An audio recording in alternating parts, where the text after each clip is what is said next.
보통 우리가 성경을 읽지만 66권이다 보니까 방대한 분량의 그 내용들이 담겨 있죠.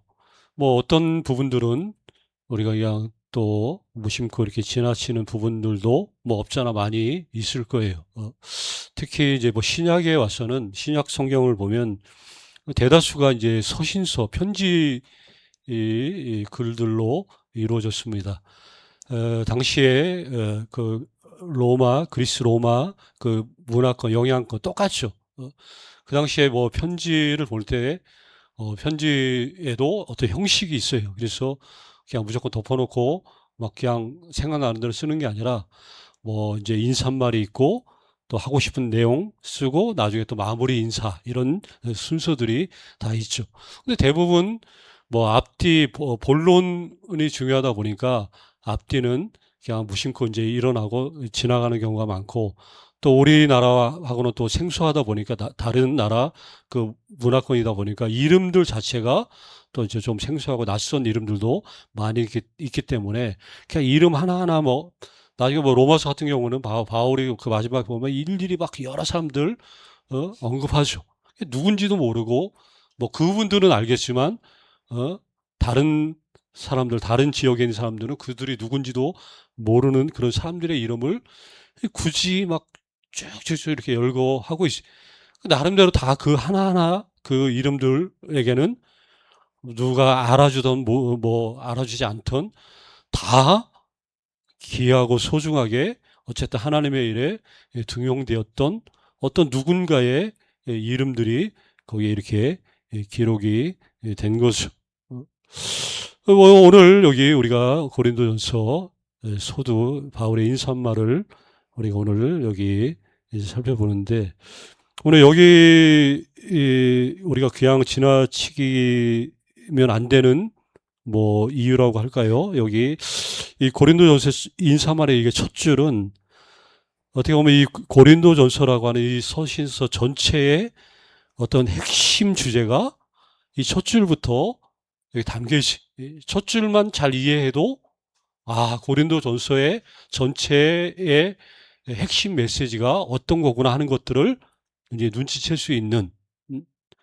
그래서 첫 줄부터 살펴보는 게 굉장히 중요한데 여기 이제 것들을 이제 좀 더 우리가 이해하려면 오늘 여기 제목처럼 그 소수대네라고 하는 이 사람이 누구인가 이거를 아는 게 좀 필요할 것 같습니다.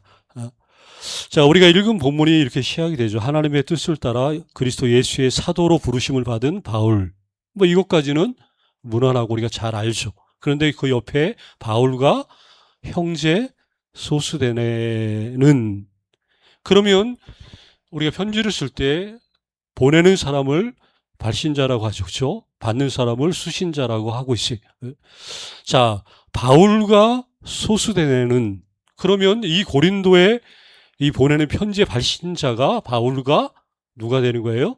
소수대네라고 하는 사람이 공동 이제 발신자가 된다는 거예요. 자, 형제 소수대네. 이 한마디 이름 언급되어 있는데 이 이름 속에 담겨 있는 그 이야기들을 오늘 저희가 살펴보려고 합니다. 자, 소수대네가 누군가를 이해하려면 먼저 바울이 이 고린도라고 하는 지역의 첫 번째, 처음으로 고린도 지역에 갔을 때, 방문했을 때를 우리가 좀 이제 기억을 해야 되는데 그 내용이 사도행전 18장에 그 내용들이 쭉 설명이 되어 있어요. 여기 보면 우리 지도 하나 있는데 저 고린도가 지금 말하면 여기 지금 그리스 지역에 있어요. 그 옆에 그 아덴이라고 나오죠. 아테네. 지금 그리스의 수도가 어디예요? 아테네잖아요. 그거 알고 있죠. 아테네 바로 밑쪽에 지금 고린도. 지금도 고린도 하면 그 운하로 굉장히 유명한 그 지역인데, 자, 여기 고린도. 자, 바울이 아테네에서 여기 고린도로 왔는데, 자, 고린도는 당시 로마 제국에서 아주 번성한 상업 도시 중에 하나였어요. 여기에 보면 동서무역의 이제 교차로인데 여기 뭐 지도 하나 더 있으면 여기 해상 교역 그리고 무역의 중심지.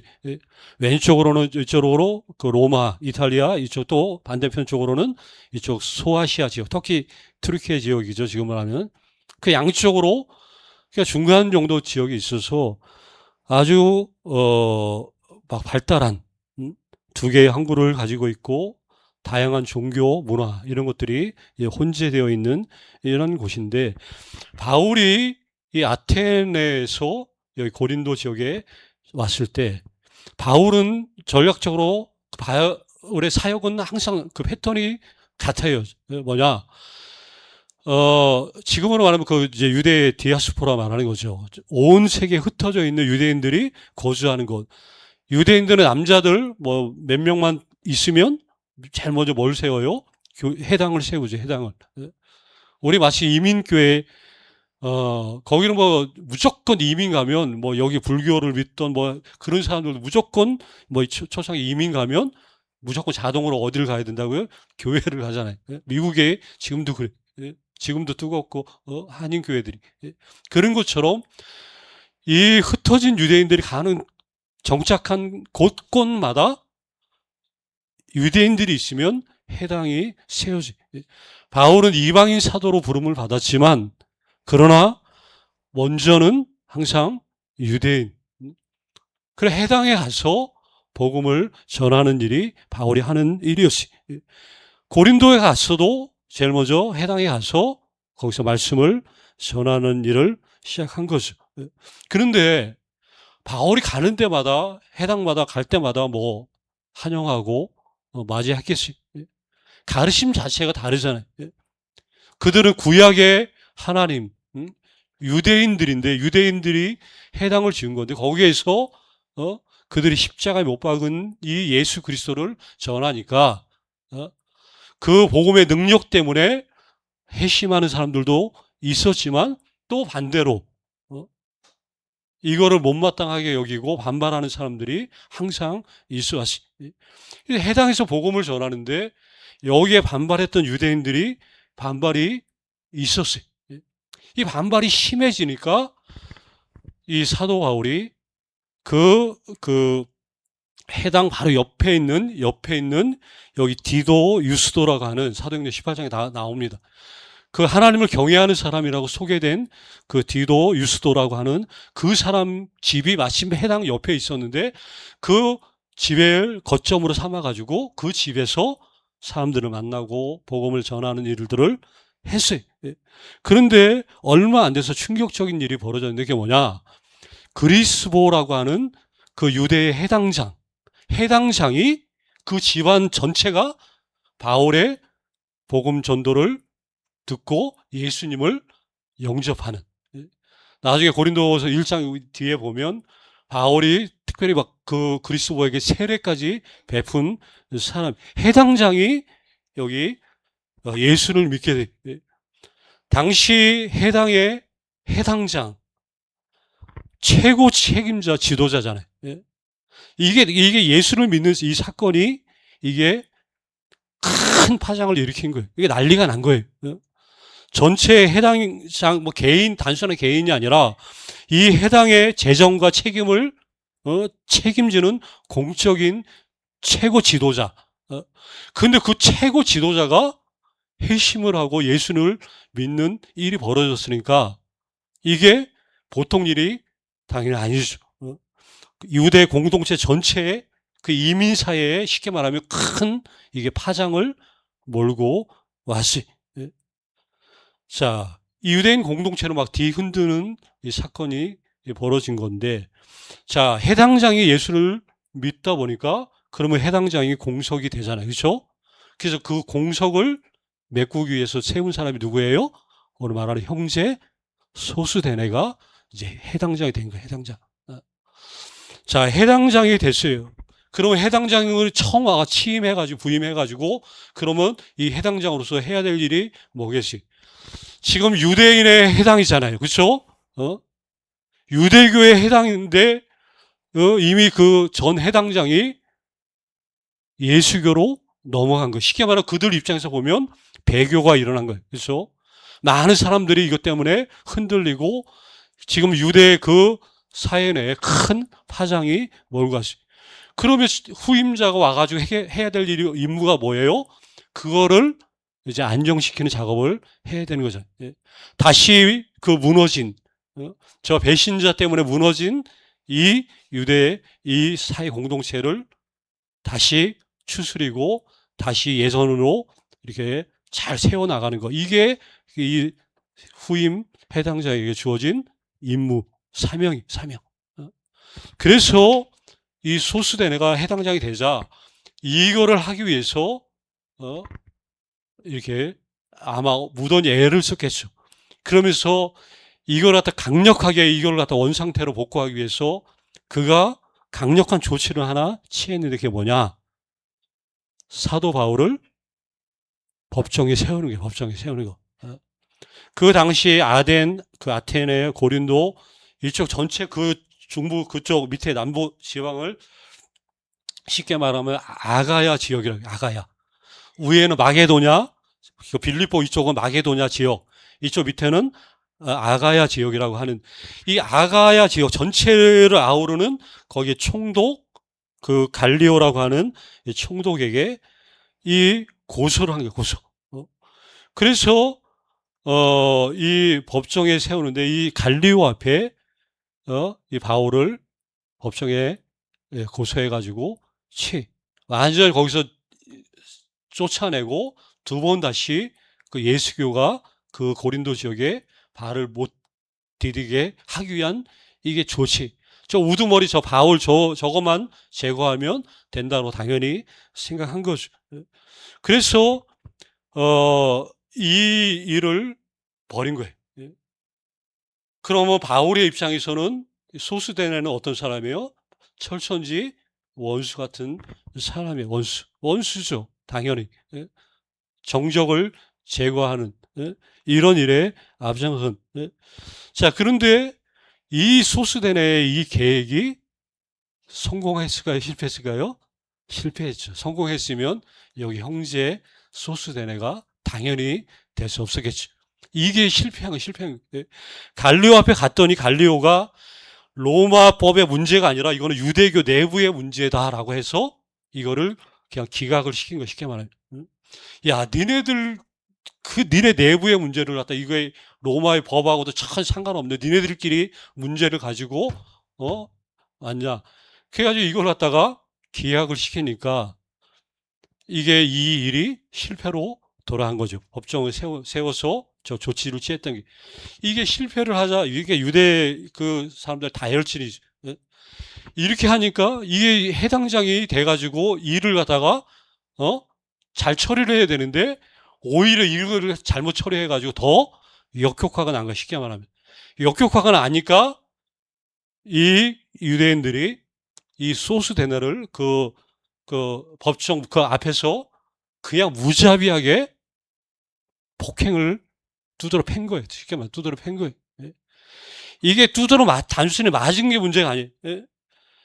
여기 이게 맞은 게 단순히 두드러 맞은 게 아니라 그 법정 앞에서 재판 자리 앞에서 오히려 바울을 제재를 가하려고 했었는데 바울이 아니라 자기가 오히려 그 사람들에게 두드려 공개적으로 구타를 했는데 그냥 두드러 맞은 게 문제가 아니에요. 이거는 너무 굴욕적인 일이에요. 이거는 정말 그 명예사회에서 너무나 이게 수치스러운 일을 소수대내가 겪은 거. 패배자였고 정말 씻을 수 없는 굴욕, 수치. 쉽게 말하면 이제 그걸로 인해서 자기는 이 사람은 인생 모든 걸 다 마치 잃어버린 사람이 된 거예요. 기가 막힌 상황이 된 거죠. 이 지점을 그래서 주목을 해야 된다는 거예요.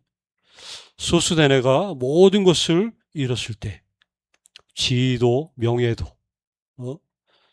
자기의 모든 계획도 다 무너졌을 그때.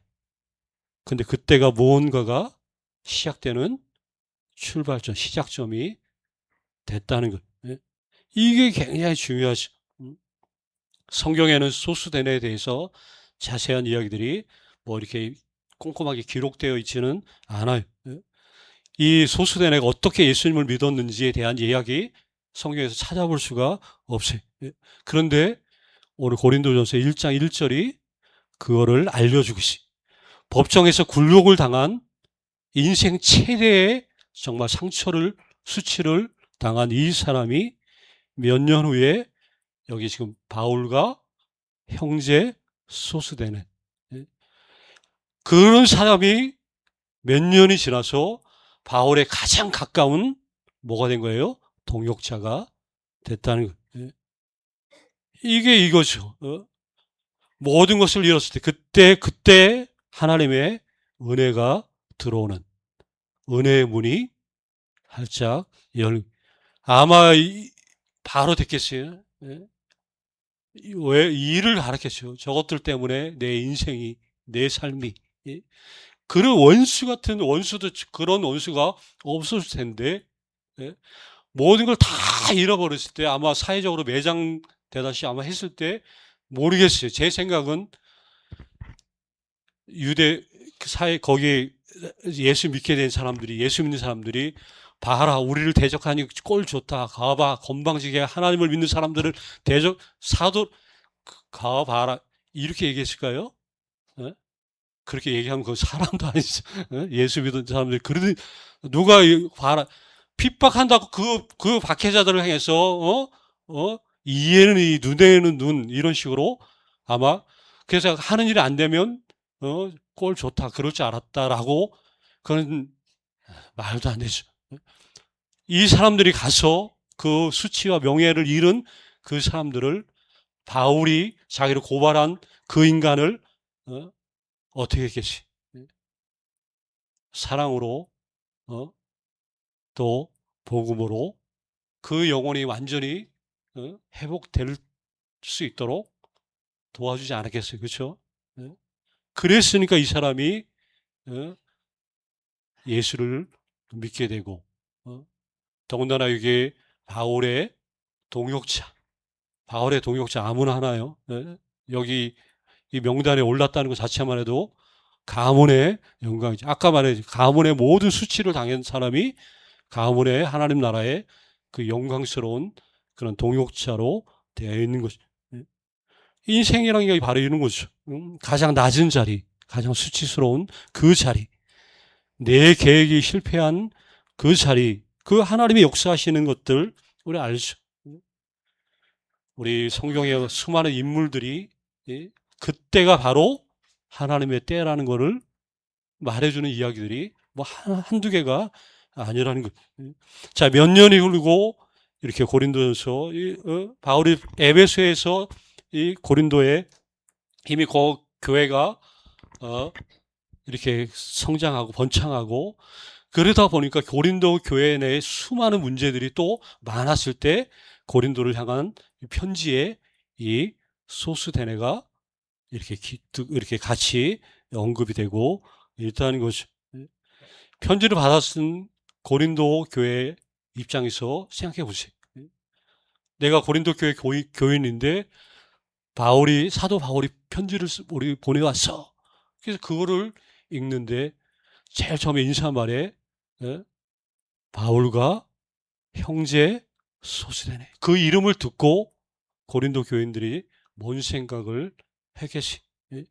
이미 그들은 다 알고 있죠. 소스데네가 누구인지.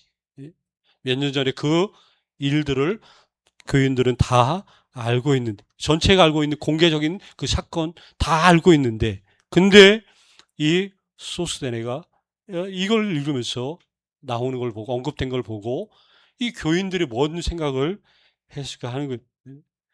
아까도 말했어요. 이게 고린도를 향한 강력한 교회를 향한 강력한 메시지가 되는 거예요. 이 언급 지금 너희들이 이런 문제 때문에 뭐 이렇고 저렇고 막 일일이 얘기 안 해도 형제 소스데네만 딱 언급해도 이게 너무나 강력한 메시지가 되고 있다는 거예요. 지금 고린도 교회는 분열과 다툼으로 지금 얼룩져버린 교회. 지금 수많은 파당이 있고 여러 가지 문제점들이 노출된 그러한 교회. 그런데 분열되고 다툼이 있는 이 교회에 형제 소스되네. 뭐예요? 메시지 던지는 거죠. 자, 원수되었던 이 사람이 형제가 됐다는 거. 이게 복음 메시지 아니에요? 복음 메시지. 우리도 그런 거, 어떤 일들이 있을 때, 야, 그거에 대해서 일일이 말 안 해도, 우리 가운데 누가 어떤 권사님, 누구 이름만 해도, 그분 언급만 해도, 아, 뭔 얘기 하려고 하는지 이게 누구 이름만 딱 대도 알 정도가 되면, 이게 엄청난 거 아니에요? 그렇죠? 어떤 특별한 어떤 사람에게 어떤 문제 콕 집어서 얘기할 때 네 문제는 뭐 기도해야 되고 이렇게 해야 되고 이렇게 건면하지 않아도 야 누구 아무개 권사님 봐봐 그 말 한마디만 해도 뭔 말인지 알아듣고 어 이렇게 할 수 있다면 이게 엄청난 어, 이게 효과잖아요. 이게 복음의 능력이 바로 그 고린도 교회 말 많이 안 해도 형제 소스 되내는 그러면 이 사람들은 아는 사람들은 이 한 줄만 읽어도 찔림을 받는 사람들도 있을 거고, 아, 우리가 이래서는 안 되겠다 하는 마음들을 그냥 순간적으로 갖게 된 사람들이 없었겠어요? 없으면 그건 사람도 아니죠. 예. 이게, 이게 단순한 그래서 바울이 그냥 아무나 뭐 그냥 아무 생각 없이 그냥 옆에 누가 있으니까 야, 그래도 이 이름도 이런 게 아니죠. 여기 함께 이름을 올린 것. 하나님의 말씀은 여기 한 구절 한 구절 이름 하나 언급된 것 자체도 다 이렇게 기가 막힌 그런 뜻이 소스되는 한마디도 안 해도 이 이름이 자기 이름이 언급된 것 자체가 나도 이 복음에 참여한 사람이라고 외치는 그 이름만 들어도 형제, 특히 여기 형제라는 호칭을 붙이잖아요. 자기를 박해하려고 했던 법정에 세우려고 했던 그 사람이 나의 지금은 형제다. 이게 십자가가 만들어낸 새로운 관계. 고린도 교회에 정말 필요한 이런 메시지가 바로 이것. 아까 이렇게 부제목에도 우리 나와 있지만 형제 소스되네라고만 나와 있지만 그 여기 화면에 우리 저 제목에는 밑에 뭐라고 썼어요? 복음이 만들어낸 가장 놀라운 변화. 이게 누구에게 이 소스되네가 이 얘기가 그게 복음이 만들어낸 가장 놀라운 변화. 그 이야기가 여기에 이름 안에 담겨 있다는 것이죠. 우리의 변화는 어디에서 드러나는가? 복음이 만들어낸 이 변화를 우리는 어디서 나타낼 수 있고 또 사람들이 볼 수 있을 것인가? 뭐 여기에 형제 소스되네. 이게 이 단어가 선포한 것처럼 이렇게 우리의 삶 자체가 이 소스되네처럼 복음의 능력을 경험하고 변화된 그래서 내 이름 자체가 이 능력을 선포하는 증거가 돼야 되지 않겠냐 하는 것이죠. 적어도 이런 소망 가지고 신앙생활 수십 년 해온 우리들의 모습이 돼야 될 거라고 저는 생각을 해요. 이 은혜가 있기를 간절히 주의 이름으로 축원합니다. 아버지 하나님,